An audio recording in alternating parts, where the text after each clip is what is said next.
सुप्रभात बच्चों, मैं आपकी हिंदी की टीचर हूँ। आज हम क्लास 7 के पार्ट 3 मेरा अतिथि पढ़ेंगे।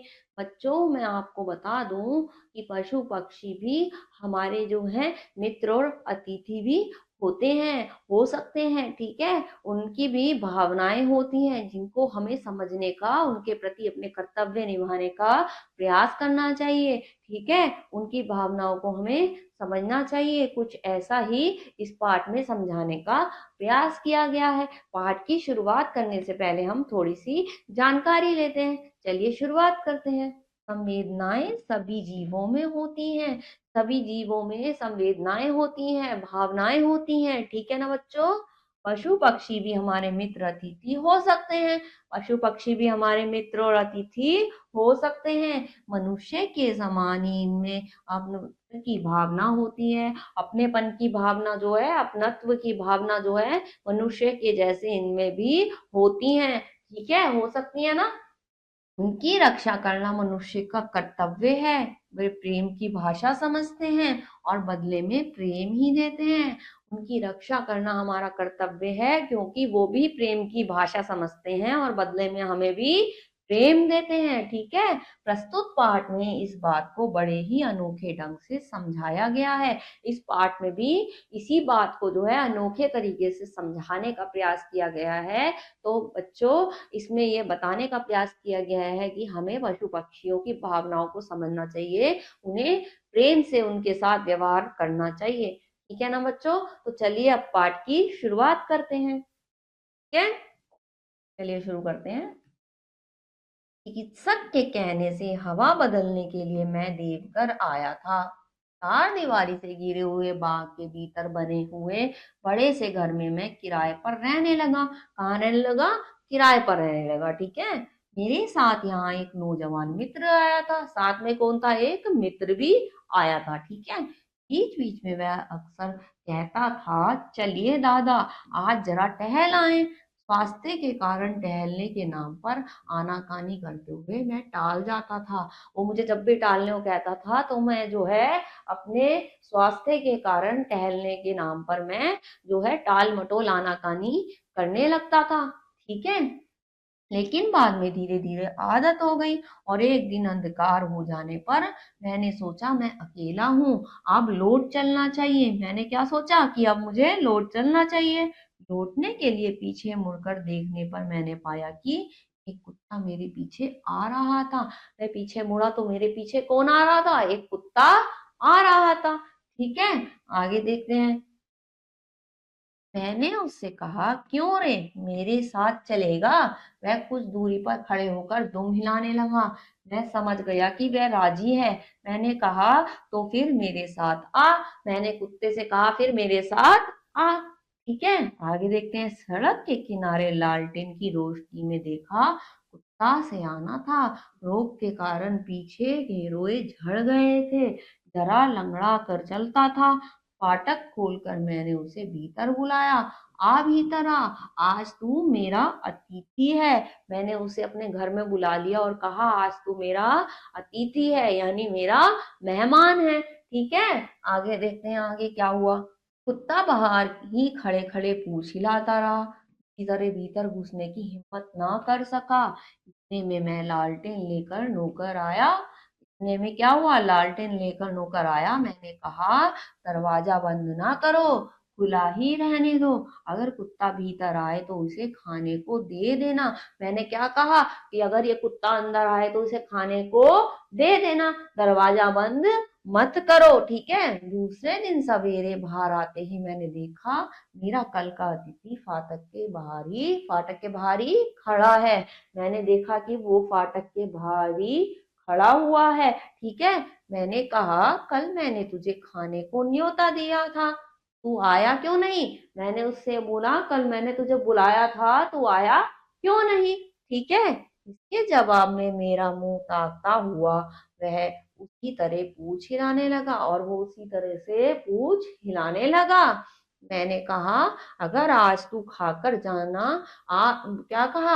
आज तू खाकर जाना, बिना खाए ना जाना, समझा? मैंने उससे कहा, आज खा के जाना, बिना खाए ना जाना। किससे कहा? कुत्ते से कहा, ठीक है, आगे देखते हैं आगे क्या होता है। इसके उत्तर में उसने जोर जोर से पूंछ हिलाई।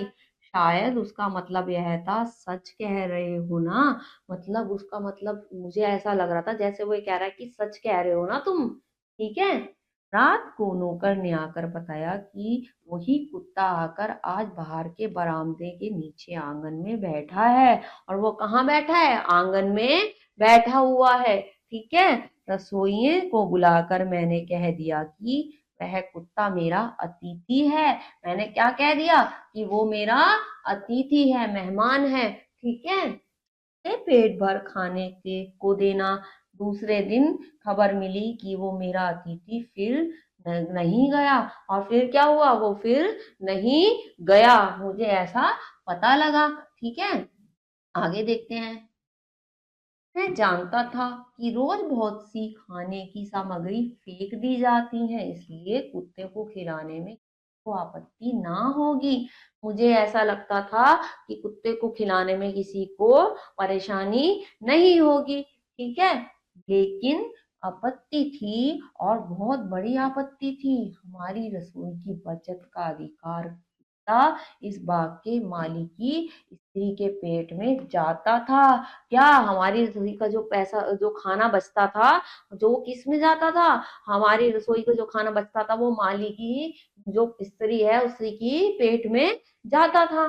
ठीक है। परंतु मुझे यह मालूम नहीं था, लेकिन मुझे इस बारे में नहीं पता था कि वो वहां यहाँ से खाना ले जाकर वहां खिला देता है। ठीक है, इस बारे में मुझे नहीं पता था। नौकरों को उसी के साथ पूरी सहानुभूति थी, इसलिए मेरे अतिथि को प्राय उपवास करना पड़ता था। इसलिए मेरे अतिथि को हमेशा भूखा रहना पड़ता था, लेकिन मुझे पहले इस बारे में बिल्कुल नहीं पता था। ठीक है, आगे देखते हैं आगे क्या होता है। तीसरे पहर में सड़क के किनारे जाकर बैठा। देखा मेरा अतिथि पहले से ही आकर वहां जमीन पर बैठा था। मेरा अतिथि पहले से ही वहीं पे आकर बैठा हुआ था। ठीक है। यही नियम नित्य का हो गया। जब मैं टहलने जाता तब वह मेरे साथ साथ जाता था। मैं पूछता, हाँ हाँ रे अतिथि, भोजन अच्छा लगा? वह पूछ हिलाकर जवाब देता। मैं यह नहीं जानता था कि मालिन ने उसे मारकर बाहर निकाल दिया है। वह उसे भीतर घुसने ही नहीं देती। मेरे को इतना नहीं पता था कि वह उसे अंदर नहीं घुसने देती। जो माली की पत्नी है वो उसे अंदर नहीं घुसने देती थी, और वो भूखा रहता था। तो मुझे इस बारे में कुछ भी नहीं पता था। ठीक है, आगे देखते हैं आगे क्या होता है। एकाएक मेरी तबीयत खराब हो गई। 2 दिन तक मैं ऊपर से नीचे उतर कर नहीं आ सका। वो कह रहा है 2 दिन तक मैं ऊपर से नीचे उतर कर नहीं आ सका। ठीक है। दोपहर के समय ऊपर के कमरे में बिछोने पर पड़े पड़े अखबार पढ़कर समाप्त किया था। खुली हुई खिड़की से बाहर की धूप से तपे हुए नीले आकाश की ओर अनमनी दृष्टि से देखते हुए मन में कुछ सोच रहा था। मैं मन में कुछ सोच रहा था कि सहसा खुले हुए दरवाजे के कमरे के फर्श पर कुत्ते की परछाई दिखी पड़ी। और मुझे क्या दिखी? कुत्ते की कमरे के फर्श पर परछाई दिखी। ठीक है। मुंह बड़ा कर देखा, अतिथि सामने खड़ा पूंछ हिला रहा है। मैंने सोचा 2 दिन से मुझे नहीं देखा, इसलिए शायद मुझे देखने आया है। मुझे लगा इसने 2 दिन से मुझे नहीं देखा, शायद इसलिए ही मुझे ये देखने आया है। ठीक है। रोज फेंकी जाने वाली खाने की सामग्री कौन खाता था? मैं मतलब आखिर ये रोज फेंकी जाने वाली सामग्री कौन खाता था? ठीक है, अब क्या हुआ आगे देखते हैं। मैंने पुकारा, आओ अतिथि, भीतर आओ। वह नहीं आया। वहीं खड़ा खड़ा पूछ हिलाने लगा, और वहीं खड़ा खड़ा पूछ हिलाने लगा। मैंने पूछा, खा चुका रे? आज क्या खाया? मैंने उससे पूछा, तूने आज क्या खाया? एकाएक जान पड़ा कि उसकी दोनों आंखें गीली हो रही हैं। वह जैसे एकांत में मेरे आगे कुछ फरियाद करना चाहता है। मैंने नौकरों को पुकारा। उनके दरवाजा खोलने की आवाज आते ही वह भाग खड़ा हुआ। अब मुझे ऐसा लगने लगा कि शायद ये मुझे चुपचाप कुछ बताना चाहता है। मैंने नौकरों को बुलाया और नौकरों को बुलाने पर वो जो अतिथि था, जो कुत्ता था, वो तुरंत भाग खड़ा हुआ डर के मारे कि कहीं ये जो है मुझे कुछ कहे ना कि मैं इनकी शिकायत लगा रहा हूँ, है ना। ऐसा होता है। मैंने नौकर से पूछा कि आज कुत्ते को खाने के लिए कुछ दिया है। उसने कहा जी नहीं, जो भी खाने का सामान बचा था मालिन सब उठा ले गई। मैं चुप रहा। नौकर ने कहा जो भी सामान बचा था वो कौन ले गई? मालिक की माली जो था उसकी पत्नी मालिन वो सब उठा के ले गई। अतिथि को बुलाकर लाया गया। उसने बरामदे के नीचे आंगन की धूल में अपने लिए जगह कर ली। उसने क्या कर ली? आंगन की धूल में अपने लिए जगह कर ली। आगे देखो। अब उसका मालिन से डर चला गया है। अब उसका जो है डर चला गया, क्योंकि सारी बात क्या है मेरे सामने आ गई थी। दिन ढल गया। तीसरे पहर मैंने ऊपर के बरामदे में से देखा। अतिथि इसी तरह देखता हुआ चलने के लिए तैयार खड़ा था। मेरे टहलने जाने का समय जो हो गया था। अब वो चलने के लिए तैयार था क्योंकि मैं टहलने जाने वाला था और उसे पता था कि मैं किस समय टहलने जाता हूँ। ठीक है ना। आगे देखते हैं आगे क्या हुआ। मेरा शरीर सबल नहीं हुआ। आरोग्य ना होने के पर भी देवघर के विदा होने का दिन आ गया। आरोग्य सही ना होने के बाद भी देवघर से जाने का मेरा समय आ गया था। आज सवेरे से सामान बांधना शुरू हो गया। दोपहर की ट्रेन से जाना है। फाटक के बाहर गाड़ियां आकर खड़ी हुई। उन पर सामान लादा जाने लगा। उन पर सामान रखने लगे। ठीक है। अब क्या हुआ? अतिथि बहुत व्यस्त था। क्या था? व्यस्त था वो। कुलियों के साथ बराबर दौड़कर भीतर बाहर आ जाकर चौकसी करने लगा, जैसे देखभाल कर रहा हो कि कहीं कुछ खो ना जाए और छूट ना जाए। सबसे अधिक उत्साह उसी में नजर आ रहा था। ऐसा लग रहा था कि उसको ही सबसे ज्यादा ख्याल था कि कहीं कोई चीज ऐसी खो ना जाए या छूट ना जाए। ठीक है। कौन? वो कुत्ता देखभाल करने लगा। ठीक है। गाड़ियां एक एक करके रवाना हुई।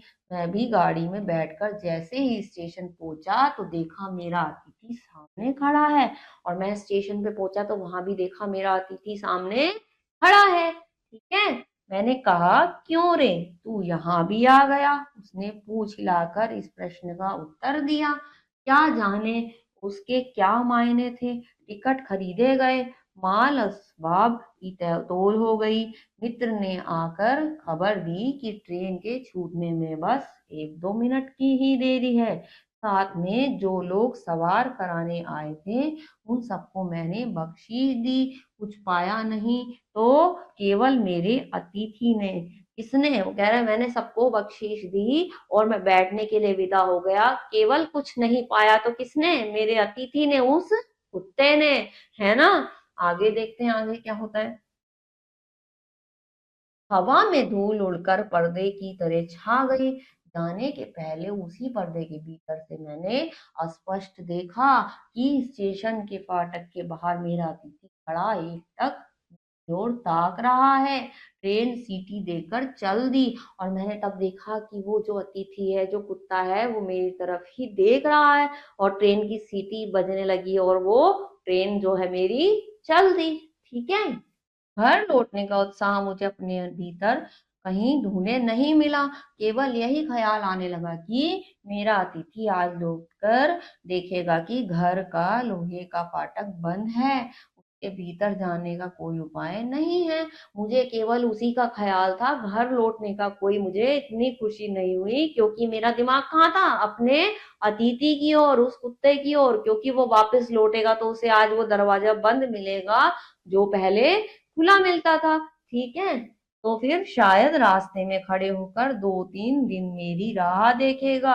शायद सन्नाटे की दोपहरी में किसी समय फाटक खुला पाकर चुपचाप छिपकर पर चढ़ जाएगा और मेरे रहने के कमरे को खोजेगा।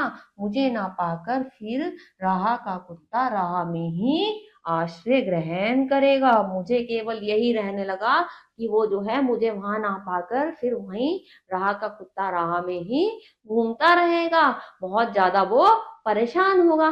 तो कैसे उसकी भावनाएं समझी। देखो एक कुत्ते के साथ उसने इतना प्रेम किया तो कुत्ते ने भी जो उसके अतिथि के रूप में उसने करा, उसने उसका कितना ख्याल रखा कि जाते वक्त उसके सामान की देखभाल करी, कहीं चोरी ना हो जाए, कहीं कुछ ना हो जाए, कितना ध्यान रखा। तो इससे पता लगता है बच्चों, पशु पक्षी भी जो होते हैं वो भावनाओं को समझते हैं। अगर आप उनसे प्रेम करोगे तो वो भी आपसे प्रेम करेंगे, उनका ख्याल रखोगे वो भी आपका ख्याल रखेंगे। तो ठीक है, हमें इनके साथ प्रेम करना चाहिए, प्रेम से व्यवहार करना चाहिए। ठीक है ना बच्चों। तो इस पाठ को आप दोबारा पढ़िएगा, अगले पाठ में कुछ और पढ़ेंगे। तब तक के लिए अपना ख्याल रखिए। ओके।